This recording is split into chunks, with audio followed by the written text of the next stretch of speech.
Hey guys, welcome back to my shop on this very rainy Tuesday afternoon. Sorry if that noise is really loud, I can't really do much about it.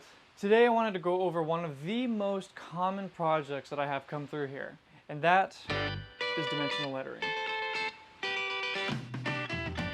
This is the pile of letters for one of my most recent projects. As you can see, there are different thicknesses here and different styles of letters. I recently got a smaller project, and I kind of wanted to go over the process from start to finish with you guys so you can get a behind the scenes look of how these kinds of graphics are produced. For me, the design process always starts in Illustrator. So what I want to do is lay out some text. Now the thing about Illustrator is whenever you're typing out words, they aren't actually paths yet. It's still editable. So you want to right click, create outlines, and then if you look closely, you can see there's actually points that compose up the shapes of the letters.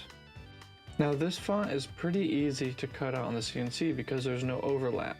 But let's say you wanted to do some script fonts where all the letters are connected. I'll show you how to do that too.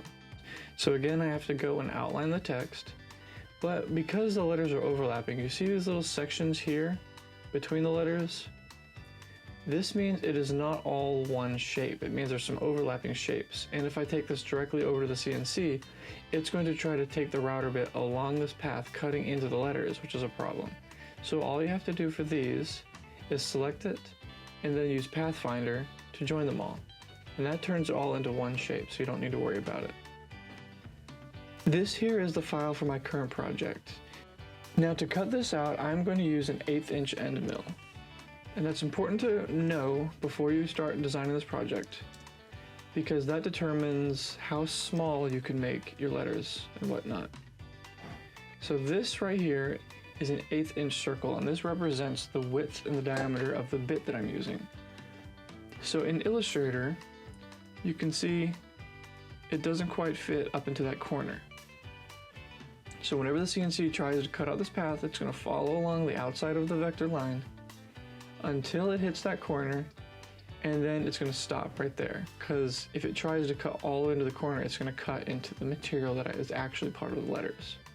It's also important to keep that space in mind, because if this bit weren't able to fit between this opening, it would stop where it would fit, lift out of the machine, and then continue where it left off on the other side. But it would still leave material connected here. So just make sure you leave enough space for your vectors. Then all you should have to do is save this out as an Illustrator file and then take it over to VCarve. Now if I open a VCarve and I start adding in the measurements of my material, and then I select everything and I go over to a profile toolpath, all I have to do is set the depth of my cut to 0.75. That's the thickness of my material. And I'm going to show you what it looks like to have a 1/4 inch end mill. I know I mentioned using an 1/8 inch, so you can see what will happen if I use the wrong size or use a larger bit and the kind of detail that you lose. See, as you can see, it's a lot different than it was before. I can kind of clear out some of the extra stuff. But you can see there between the G and the I, the upside down G, that it's still connected because the space is narrower than the 1/4 inch bit could fit through. And you lose a lot of details in the K and in the heart. So all you have to do is go back and switch it out with a 1/8 inch end mill. Then all you have to do is recalculate your toolpath, do the preview again, and as you can see, that looks a whole lot better than it did before. Okay guys, I'm back out in the shop. I just got the material locked and loaded. Now all I have to do is fire up the control software on the computer and then load the cut file and then send it to do its thing. I'm going to go ahead and send this G-code, and you can see what that looks like over here.